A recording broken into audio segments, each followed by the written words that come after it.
Started.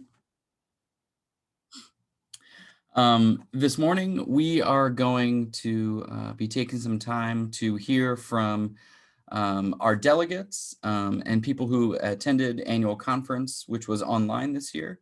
And they're going to share a little bit from their own perspective about their experiences with annual conference, as well as perhaps taking some time for some questions and for us to have some conversations about annual conference, about the compelling vision, about the process, which was the main piece of annual conference this year.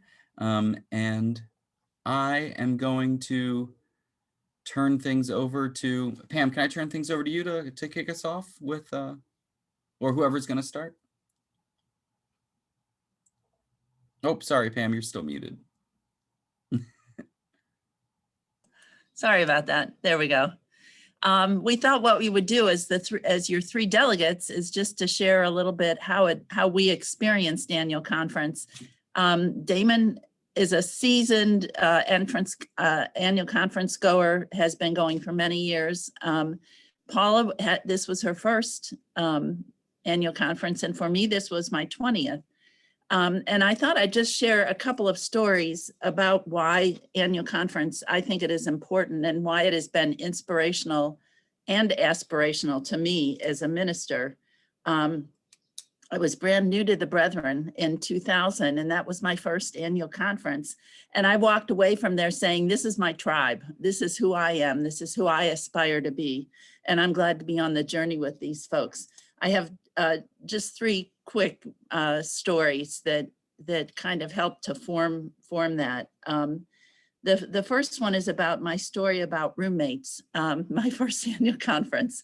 I was a brand new director of Christian Nurture at Lidditz Church of the Brethren, and there were a number of seasoned conference goers that kind of took me under their wing and showed me the ropes, which was great.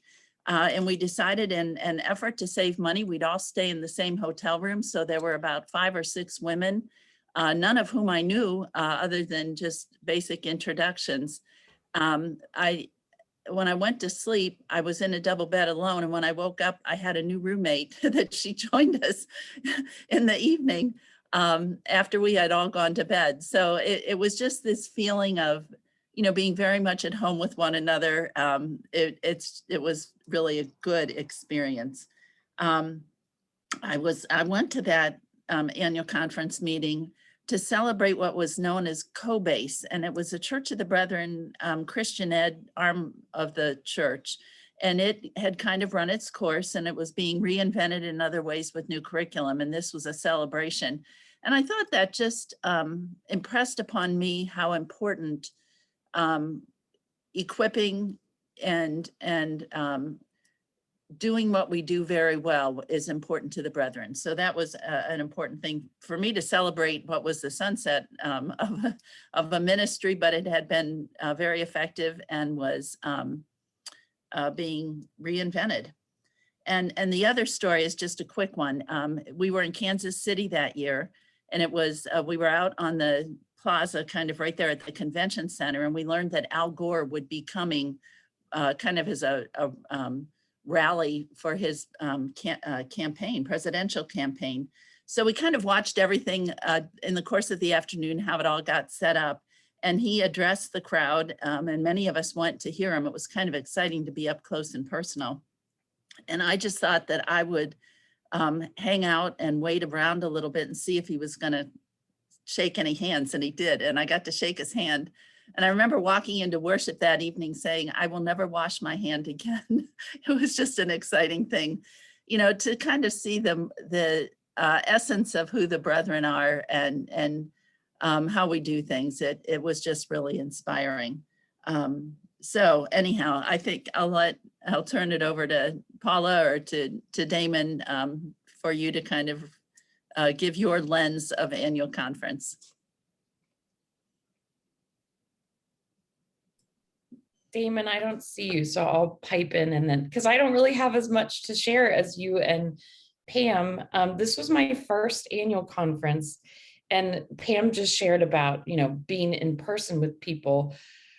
This was all via computer. So it definitely think was a different experience than maybe some of the ones that you've had before. But I mean, there were some similarities. I think we had the booklet, the annual conference booklet, and there was a theme.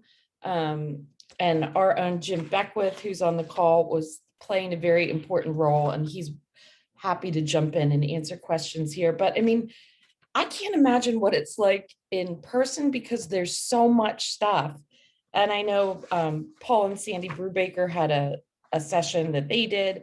I mean, there were just so many sessions.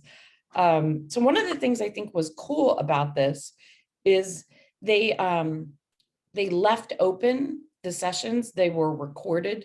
So if you couldn't make one because you had a conflict with a different session, they're recorded and available for the delegates to watch. So the business sessions I actually thought were pretty interesting because we heard reports from organizations like On Earth Peace, and it just, I like the format, the online format, but I do wish we had been able to see each other, the table where we would have been sitting around a table.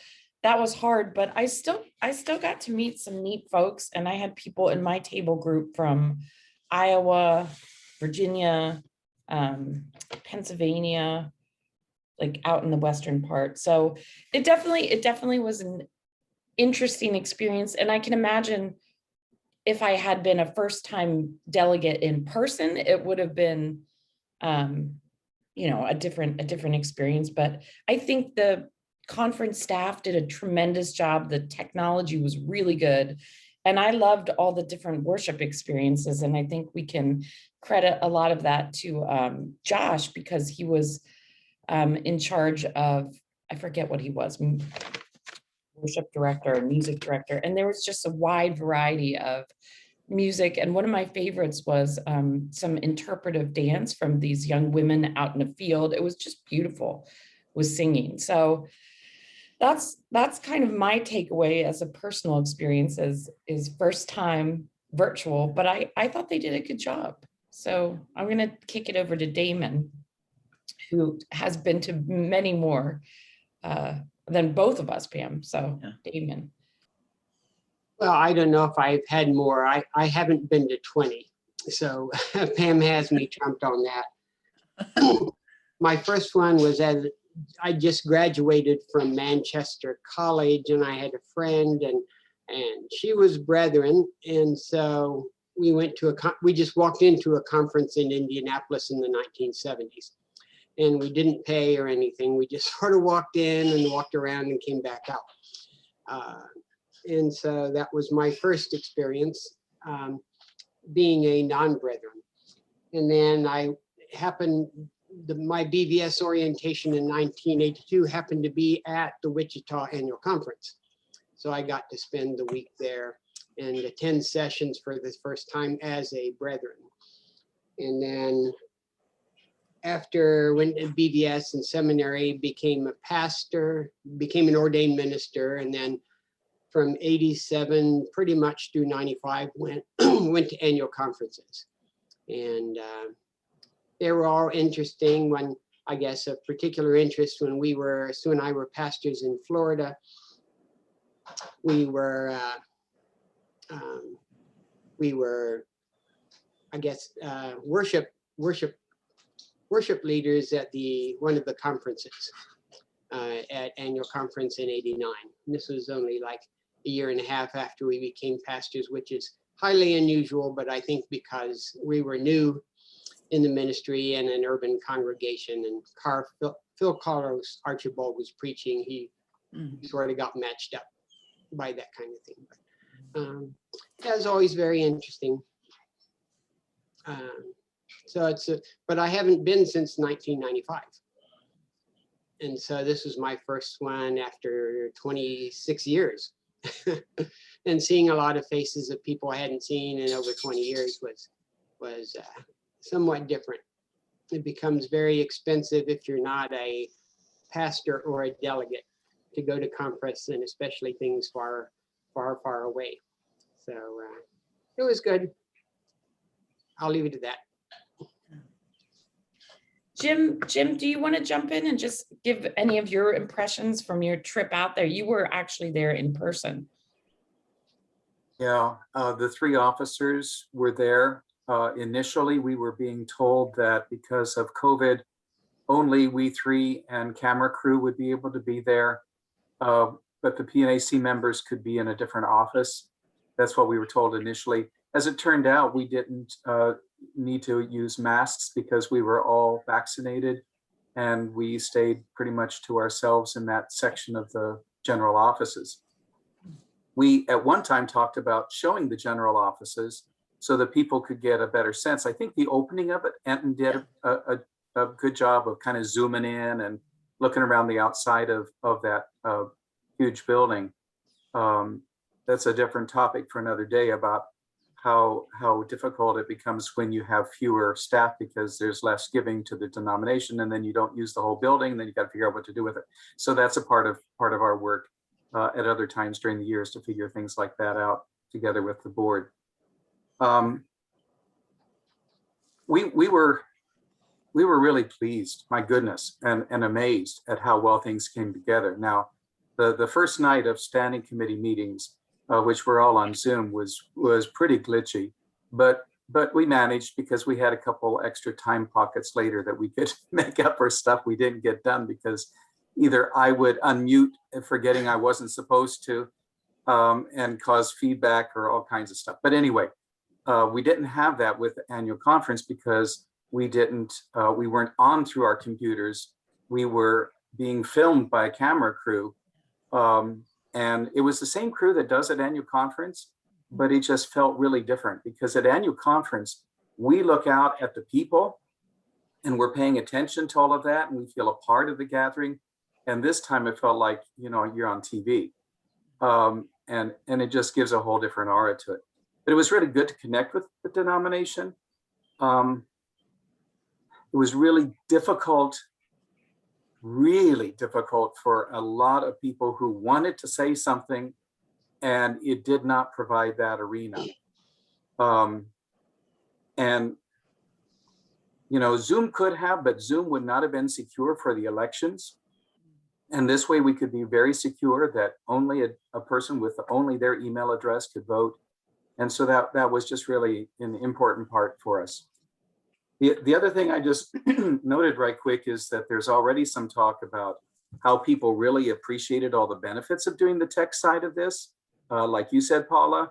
Now, I want to make clear to everybody, it's only if you are registered that you have access to all of those recorded sessions. But anybody who was registered can go back and view them till the end of September, I think, is what's been said now. And so I hope to get some continuing education units by doing that someplace along the line.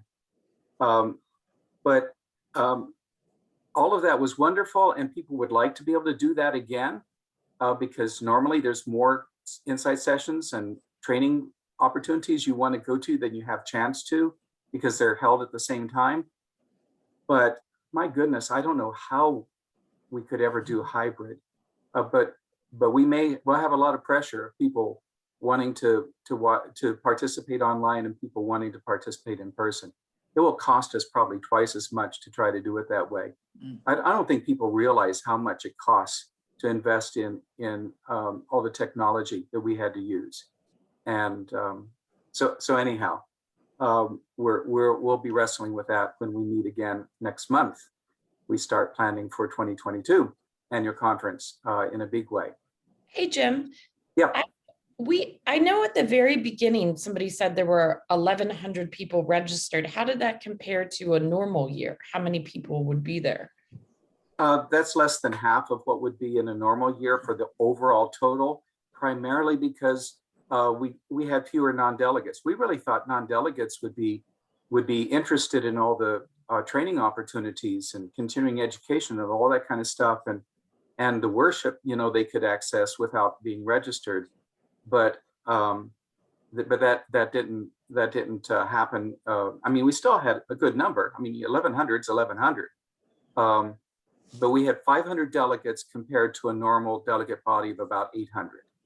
So we had better luck with getting, the delegates But even then, there were a lot of people who really struggled with the technology.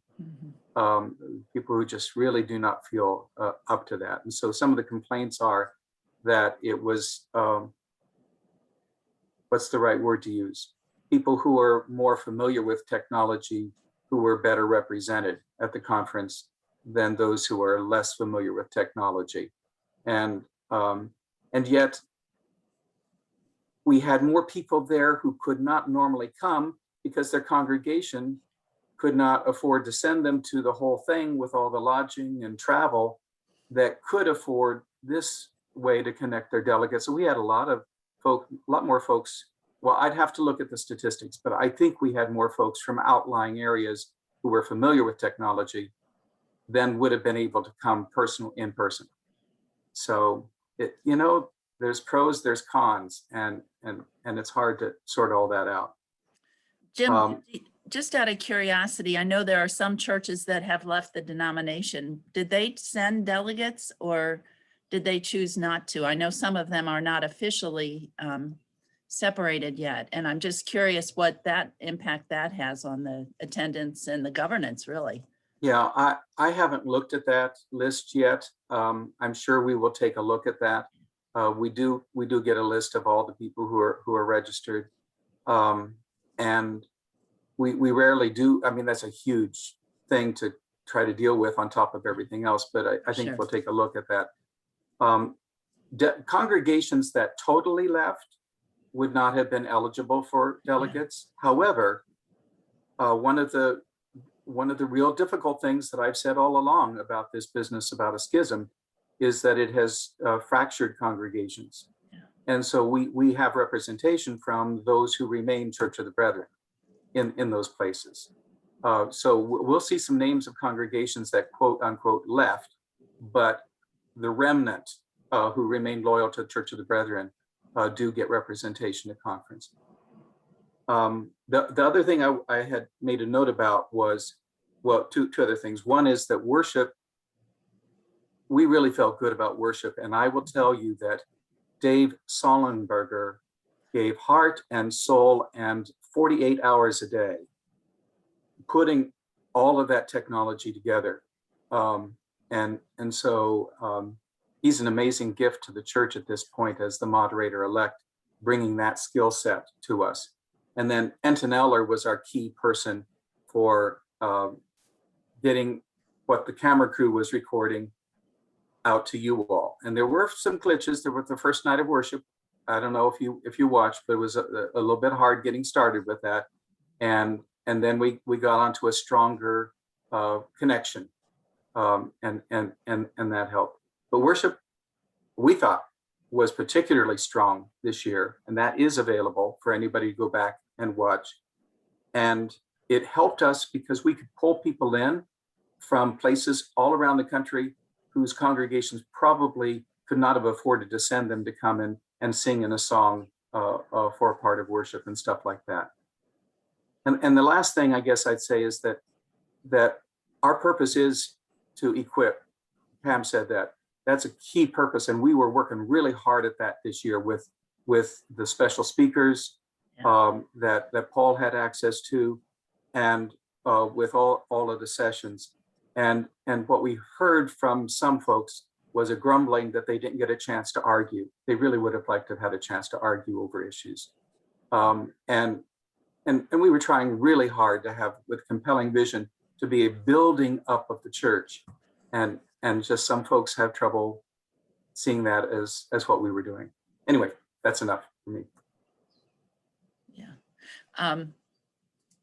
Also, the Church of the Brethren report is available online, I think, without needing to be a delegate or any cost. And that really gives a beautiful overview of who we are as the Church of the Brethren, and it kind of expands our world because it literally talks about global issues. So that's one thing I really enjoyed and appreciated, and I think everybody could tune into that. It's just really, really well done.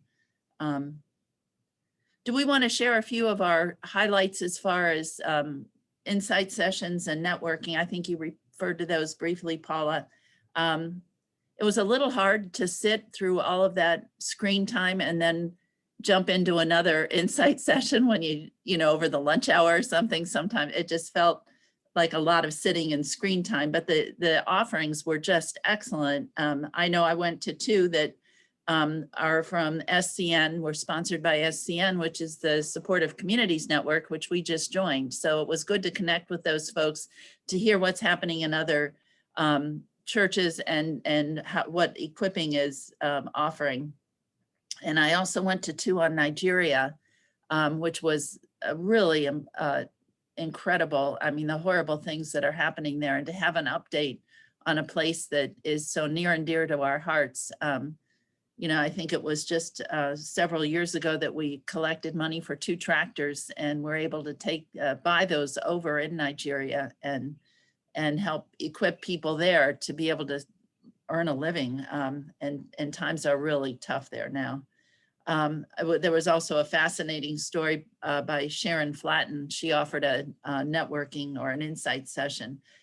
She's a Bethany Theological Seminary student. That's our denominational seminary, but she's been doing it in Nigeria and tuning in the folks from US. So that was interesting. Just one other thing too, in addition to all the stuff that's been said, there's a memorial tribute each year for those who are serving, who have died in the last year. And I realized Joby Riley's picture came up to the screen of the hundreds of people that were shown. And I just was reminded of the importance of those who have gone before us and the impact that Joby had on our lives. So it was a time of Thanksgiving, really. Jim, you referred to some really good input.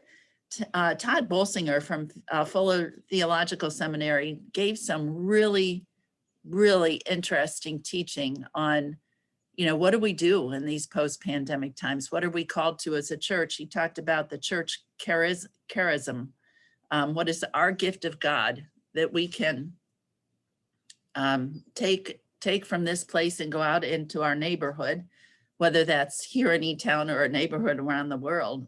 But how can we faithfully adapt, change, and grow was the question that he had for us. And I think it was really insightful of the leadership planning this conference to invite somebody that would really equip churches in some very practical ways.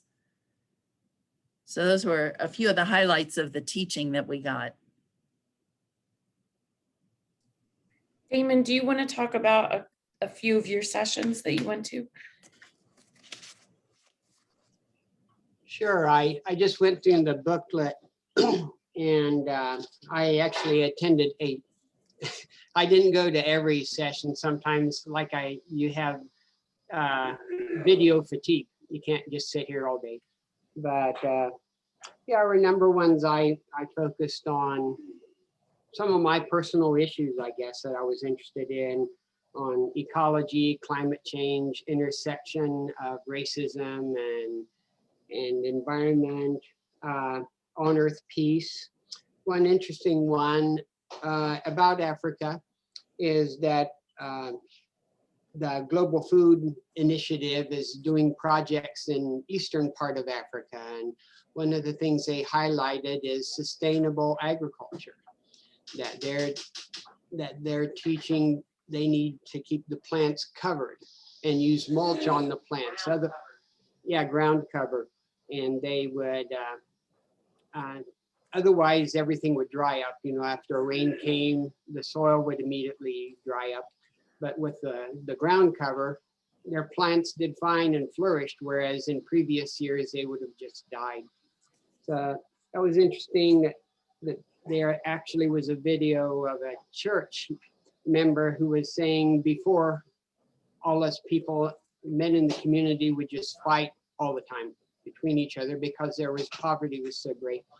But with being able to actually grow enough food to feed our families, we're learning in the church how to get along and to deal with that. And I thought that was very insightful, that this is the Church of the Brethren in Rwanda's project. I guess Josiah Ludwig was over there last year, but that was part of their promotion, was trying to figure out what would work to bring hope to the community. And being able to feed your family is one of the basics. And so I thought that was really cool. And I went to the Haiti workshop that the Brewbakers co-led there on the Haitian medical project. I listened to the disaster program on Puerto Rico. Their sort of sum up of the year and a half. And that was interesting. It reminded me of Karen Wenger and her trying to recruit people from here to go to that. Some of the ones I didn't get to attend because it conflicted with others was there's an initiative, Healing Racism Congregations and Communities. That's a program of the denomination, I guess they're working on. And, but I'll have to go back and see that. And then also one on South Sudan, which I would be interested in. And so, yeah, I don't want to keep going on, but there was lots of interesting, and as Pam said, I was very interested in Todd Bolsinger's Doing Church in Uncharted Territory. And it wasn't just uncharted territory as in post-pandemic. It says, well, church is no longer first place in our society. Is that church is an aside. If you look at everything, and the church we knew was main and forefront in the 50s, 60s, 70s, and then it sort of transitioned out. And if we're going to be Jesus in community, what does that look like? And in appealing to people who are looking for something important to hold on to. So I think that's an important discussion we need to have. Here in E-Town, I mean, we got a lot of churches, but there's a lot of people who brush off churches as well because of various issues. So anyway, okay, I'll pass over to Paula. I think one of the commonalities we all have is that Friday session about doing church in uncharted territory. There was just so much in there to take away. He was such a powerful speaker and challenging. And one of the things he talked about was, I think, something that we have been doing probably for a long time, but it's been more on kind of display during the pandemic, is developing resilience. He talked about resilience and adaptive change. And I think, you know, that was just something that was really helpful for kind of chewing through and thinking about. So I think all of us probably enjoyed him a lot. I went to some more boring sessions. And one of the ones I went to was about doing church business. And I'm going to just share here. Am I sharing? Somebody give me a thumbs up. Yes. Okay. So this session, they gave us a PowerPoint. I'm just scrolling to the beginning. Come on. Slideshow. From start. It was by the president of the Church of the Brethren Benefit Trust, and it was a 9:15 p.m. Eastern time session. So at that point, I was hoping I could be on West Coast time, but we hung in there, and it was good because, like Damon said, by that point in the evening, you're kind of done. But I wanted to just flip through really quickly because he had a long presentation, but this was a presentation about board governance, and a lot of the things he was talking about, he had some funny slides in there. We're doing really well on. There were some horror stories he gave, like the church treasurer had not been audited by anyone in 2 decades, places where there was literally no oversight. And people were not monitoring finances and things like that. And it made me really grateful that we have a very good finance committee and a strong board. So, and one of the other things that I thought he hit on was the mission. I'm going to scroll forward to that. We definitely had it there. He said you should have a mission that's clearly articulated and is able to fit on a web page.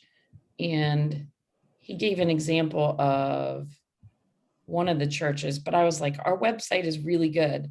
And we definitely have something succinct, clear, memorable, peace, service, and openness to all. And we have a recognizable logo. So that was good. Here, he gave this as an example of a clear mission statement. And I think ours is really clear. So we had a lot of good things, I would say, on trying to get to that screen. The things that we can take away from doing better are, and he gave us a lot of stuff with his own, and I'm happy to share this if anybody wants to see it. I have it saved, or maybe I'll just send it to Jason. On what we can do better. We all know who the board members are. We have that very well mapped out in our constitution, what everybody does. But here, the elect leadership. And he talked about, moving forward and having a plan of succession. That's where we need to do better.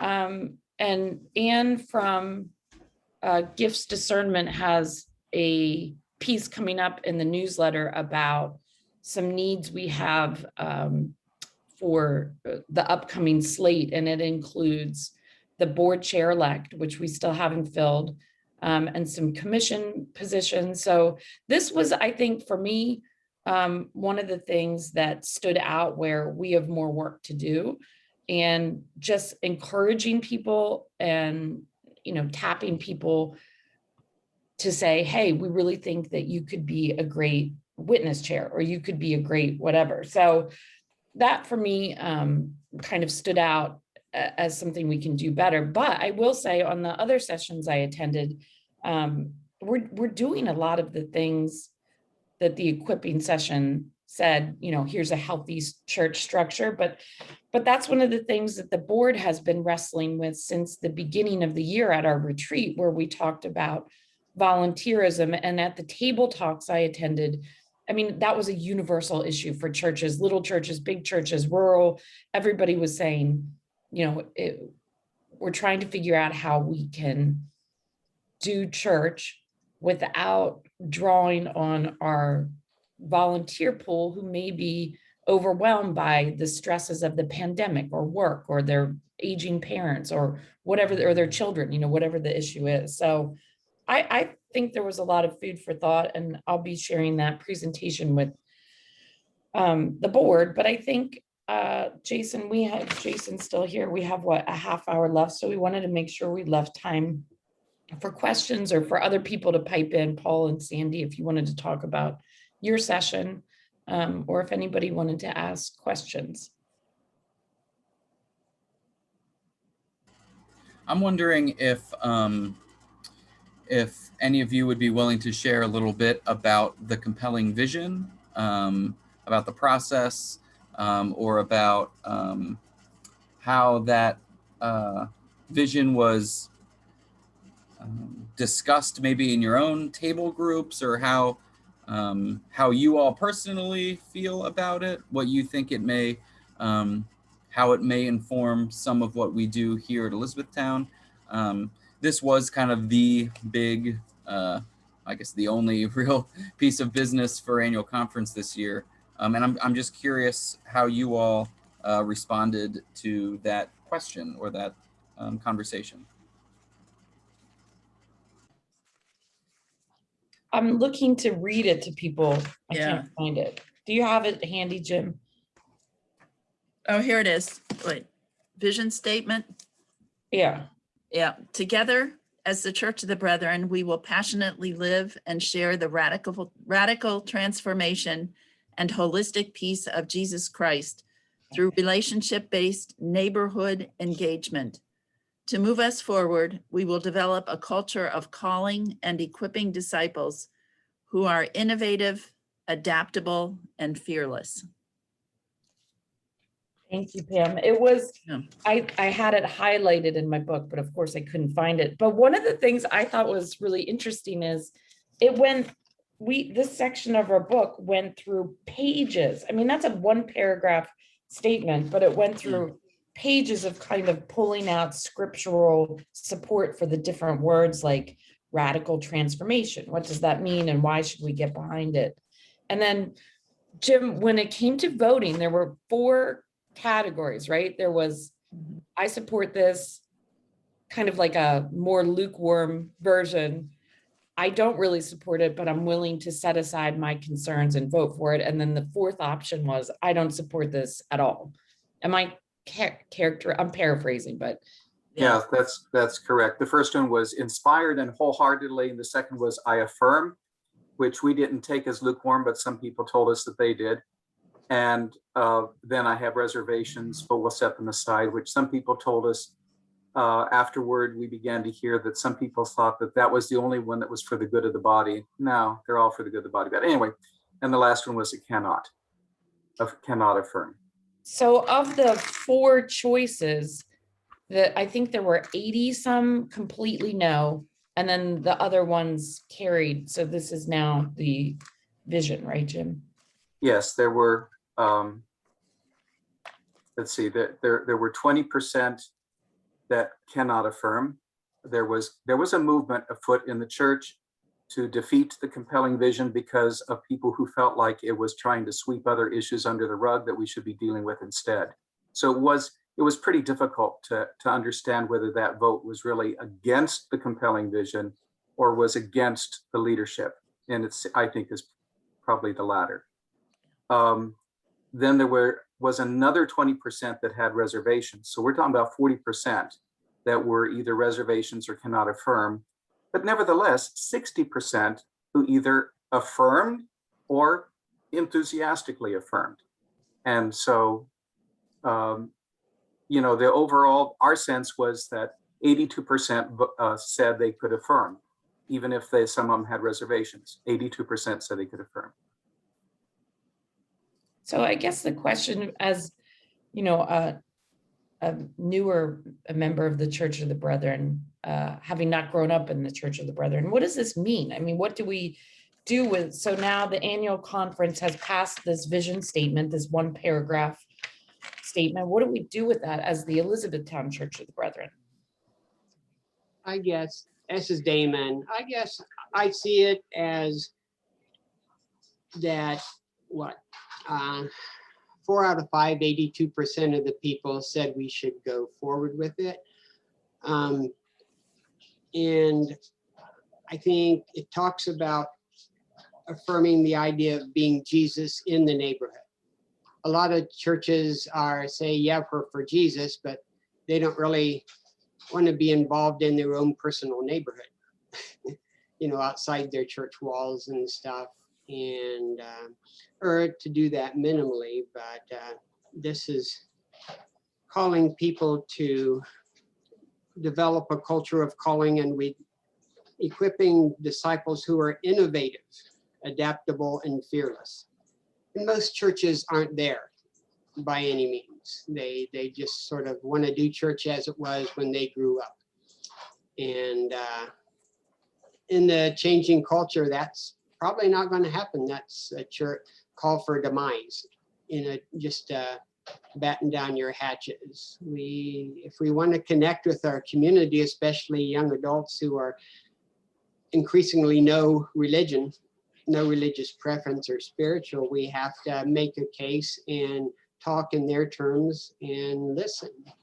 So I think it's sort of an enlightening vision for at least the first part of the 21st century that we need to really look at seriously. And I think the point was made that the neighborhood is not necessarily just those folks that you can reach by walking to, but the neighborhood is the world. We are a global neighborhood now, and that it's far beyond the limits of our towns and boroughs and cities, but it's a much more holistic approach. There is a Bible study available. I know Lidditz has been working through that Bible study that goes along with the vision statement.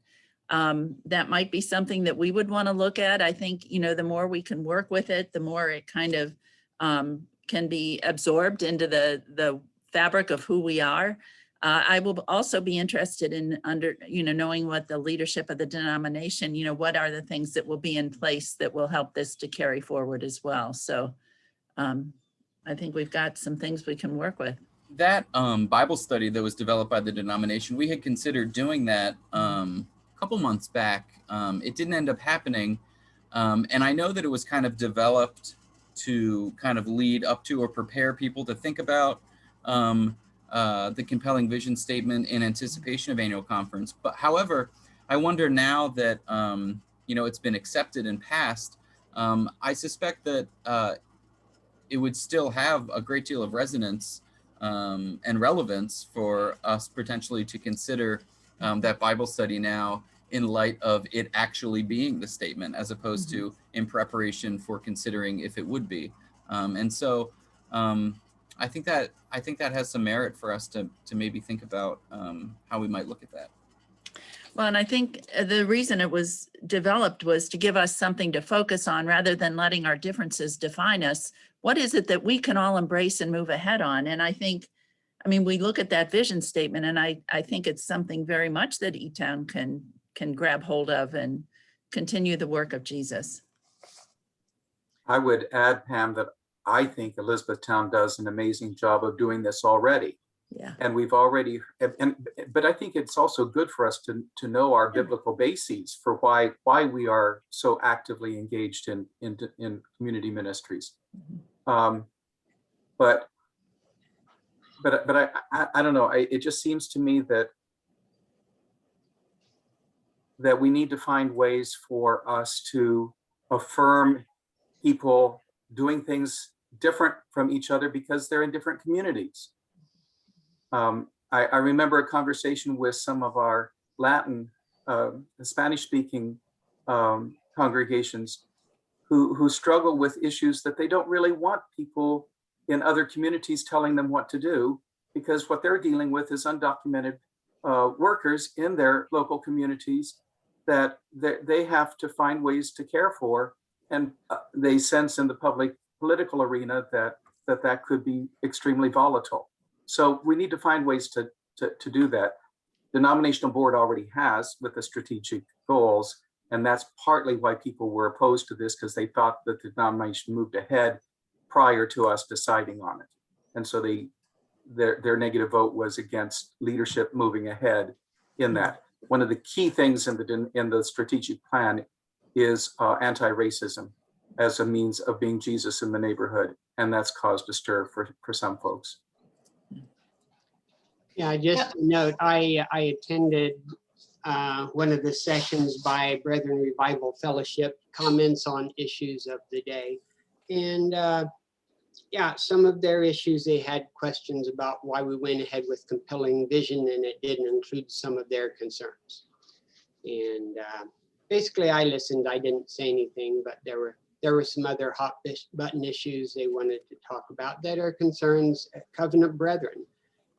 The speaker was actually a pastor in one of our churches, but and a member of our denomination, but also sat on the board of the Covenant Brethren. So that was interesting. It's perfectly legal because he's brethren, but it's also, there's an intersection between on the end of the spectrum of people who voted against it, I would say. So that's just basically, yeah, we need to be in conversation, and maybe we need to be in conversation with other congregations in our district, just to go talk to them about what are your concerns. I don't know if they can do it at the district conference level, but I'm just throwing out an idea. How do we reach out to other congregations who may, in our own district, think differently from us, and can we have a civil conversation about our differences and where we agree? I want to add one of the tables where we were discussing this. It surprised me a little bit because it does seem like such a unifying message that is positive and focusing on, doing good things, neighborhood engagement. And one of the people at my table expressed reservations about voting for it, basically because he wanted some kind of language in there about biblical authority. And while he didn't say it explicitly, we had been talking about our church's support of LGBT members and marriage. And it was just my sense that for him, biblical, I'm doing air quotes if you fell asleep, biblical authority would mean a statement against LGBT marriage. I don't know. I mean, that he didn't outright say that, but he, I think, was coming from a much more conservative place on that topic. So I think, to Jim's point about some of the people who were opposed to the vision statement, I don't know, did they want a statement from the Church of the Brethren saying that we're a denomination that does not support gay marriage? I don't know what they wanted. And I guess that goes back several annual conferences. But in the end, I think this is a positive forward-facing vision rather than a divisive, and I suppose you could name several different topics that are divisive, environment, racism. But this I thought was a good thing. But there was some discussion, at least at my table, where people didn't care for it. Paula, just to respond briefly, the whole part of the biblical basis, which is so many pages, as you noted, it's really been worked on hard, was done long before that emerged to be a complaint with regard to this. And people couldn't understand. Those who worked on it said, how can you say there's not biblical authority for this vision? Here's the biblical authority, page after page. So yeah, but it's not the biblical authority in a specific way that was wanted. I know we have about 10 minutes left. Did anybody have questions or reactions, or went to worship, or in the chat, or wants to unmute?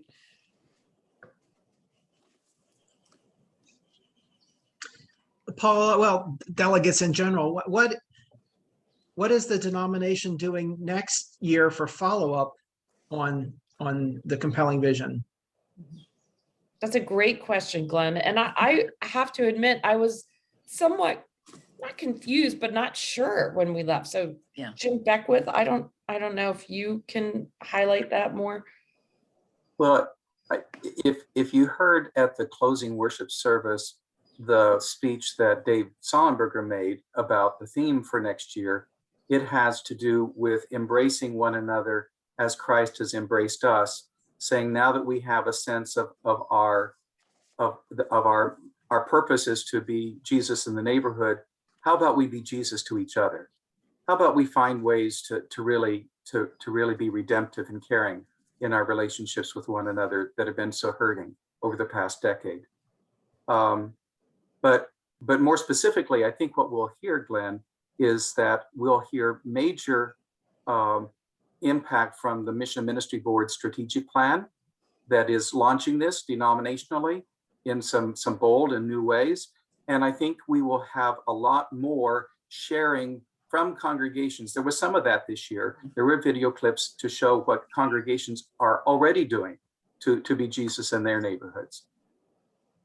Is there, They're I heard calling- that there's the biblical background or Bible study like leading up to it, but maybe if it's not included in there, maybe there should be some discussion materials for how does our congregation sit down and have a conversation about how this applies to us? And maybe like not just the background for it, but how do we take it, and some guidance and help on how to apply it and how to work within our community, and what are our strengths and what are our opportunities, and how do we fit that with the compelling vision statement? And our congregation probably has enough discussion leaders that can happen pretty easily, but a lot of other, it might be a resource that not only for us, but especially a lot of other congregations that maybe don't have that ability within their leadership. Good idea. I've written it down. I will be sharing that with others. And aren't they calling for stories for a particular piece, Jim? Is it the Messenger that's collecting stories about this, or there's something very official? Yeah, Messenger may well be doing that. That would be their normal function. but I know that the officers will be talking about, every year we do video clips of what's going on in congregations. And so that'll be a part of our conversations too.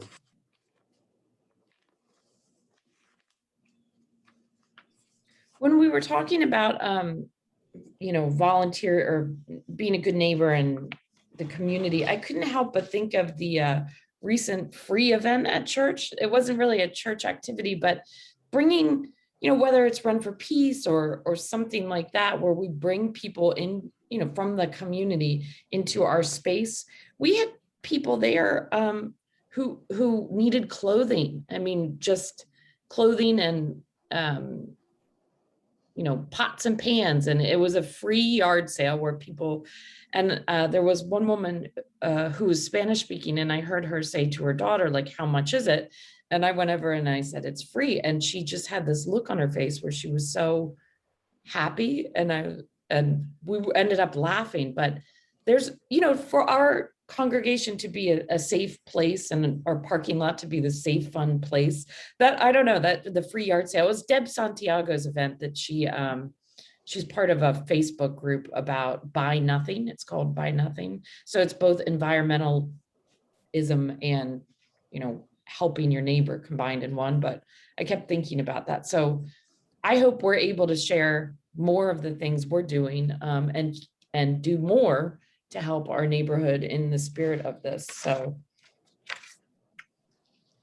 I just had a question for Jim. How many more years are you in your position? Is this your last year, or is somebody taking over next week? Yeah, this is my last year, so I will finish next conference.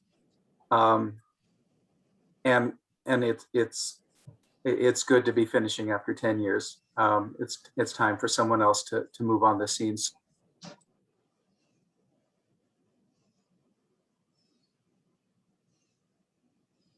Uh-oh. I There think, was just some sort of power surge here in the office. Yeah. I don't know if the lights flickered. I don't know if that affected wherever Jim is. I'm but not sure. I think he might It's be weird at that we home. would experience here at the church and then he goes out. So Just while Jim's frozen, we have a deep debt of gratitude to Jim and all of the leaders that have worked so tirelessly. These have not been easy years, and I think just a word of thanks to Jim could be really encouraging. yeah, he'll have to watch this recording to probably to feel our warmth and thanks. But I'll echo that.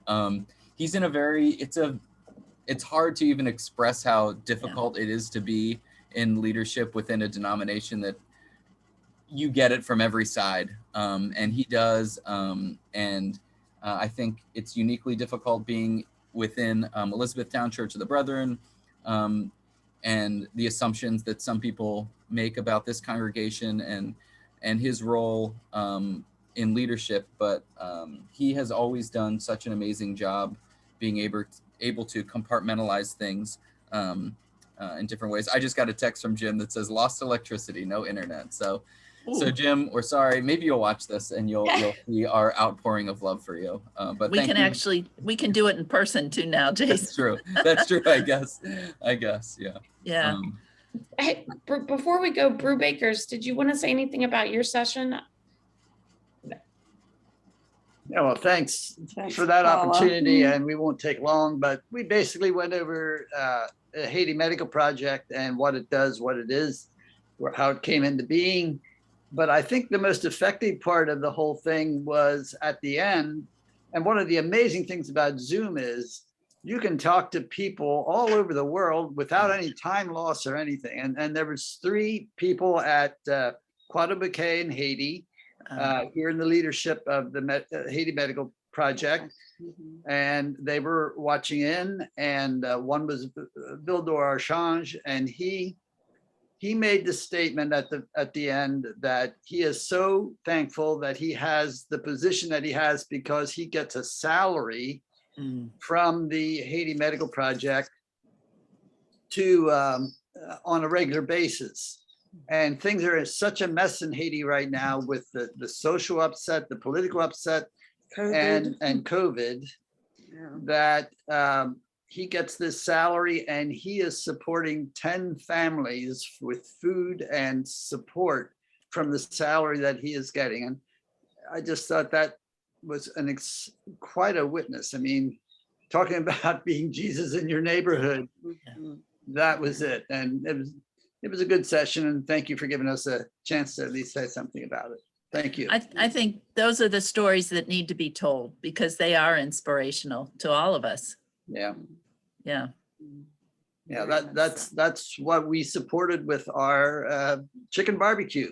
Right. And other gifts that people have Yeah. sent, and it's so much appreciated by the people in Haiti. Tremendous. Did you get a chance to talk about the chicken barbecue or when? Yes, we did. Yes, we did. And at the Brethren World Mission meeting, we spoke about it there as well. And I think people are listening, you know. It may take a while for that seed to grow, but I think that people need to hear, like Pam said, needs to hear the stories and inspire them. There's also. gonna be a little piece in the messenger about it too. Oh, good. So Yeah. keep watching for that in the next Yeah.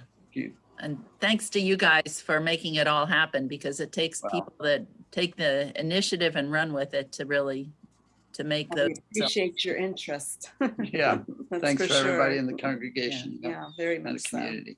Well, I think it is a great example of, being in the neighborhood, and a chicken barbecue that nets $15,000 is amazing. Yeah. So it makes me want to do the chicken dance, but I will refrain. Well, We'll get I'll your note, costume for the next time. yeah, anyway, you'll need to wear one and hold a sign out front. I'll note, Paula, that you put in annual conference 2022. It's going to be in Omaha, July 10th to July 14th. As far as I can tell, this is the first annual conference for a while that's not right over July 4th or right up against it. So it'll be in Omaha, I believe. Is Jacob Bradley a delegate? I can't I remember. think you might be right, Jason. I think Jacob Bradley might be a delegate for that. But yeah, if anyone is interested in attending annual conference and haven't done it before, beautiful Omaha, Nebraska could be an option for you. I was just talking to Ashley about this. I was like, oh, I'm looking forward to going to annual conference next year. And she was like, well, that's NYC summer too. And I was like, ooh, so we'll see. But I like going to annual conference too in person. I'm looking forward to that. And just wanted to shout out to everybody that if y'all have questions for the delegates, I think all of us are going to be at church this morning. So you can ask us personally if you had things that didn't fit into the chat or you didn't want to share. We'll All bring right. our books along so we can reference those. Thanks, Jason. Wonderful. We're going to close things up so people have time to come on down. See you later. Bye. Thanks.